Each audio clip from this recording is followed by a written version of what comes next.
यह बात 1996 की है, जब उत्तर प्रदेश के एक छोटे से गांव फूलपुर में एक किसान के घर एक बेटी जन्म लेती है।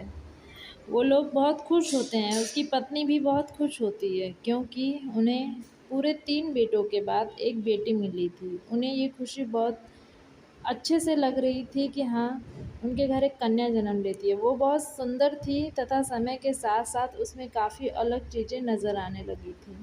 वो डरती भी बहुत थी क्योंकि बचपन से ही उसे बुरे ख्वाब आते थे। वो अक्सर रात में डर से जग कर उठ भी जाती थी।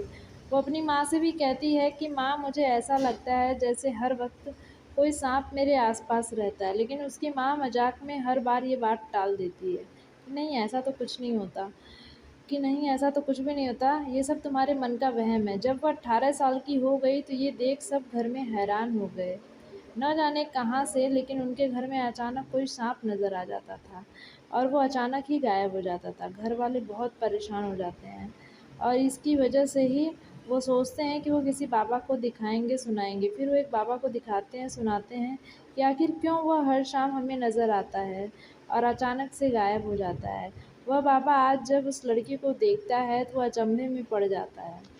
फिर वह उसकी कुंडली देखते हैं और फिर उसके माँ-बाप को बताते हैं कि आपकी बेटी कोई साधारण इंसान नहीं है। वो पिछले जन्म में एक नागिन थी। वह जो साँप नज़र आता है वह उसका नाग था।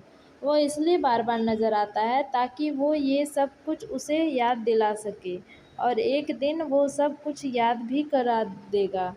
हम उसे रोक नहीं पाएंगे, वो इसे लेकर चला जाएगा।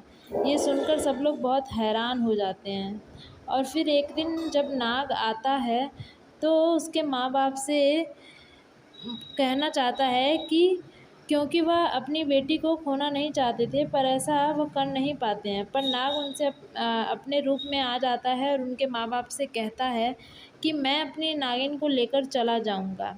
मैं नाग पंचमी के दिन आऊँगा और उसी दिन ले जाऊँगा।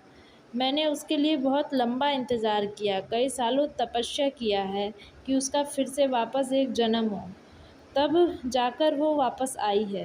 पूरे गांव में यह बात आग की तरह फैल जाती है। लोग नाग पंचमी का इंतजार कर रहे थे। लड़का दरवाजे के बाहर बंद कर देते हैं और उसे बाहर से पहरेदारी करते हैं कि देखते हैं कैसे उसे वह लेकर जाता है। पर यह बात बहुत अचंभे वाली थी कि जब लोगों ने दरवाज़ा खोला तो वहाँ पर वह लड़की नहीं थी।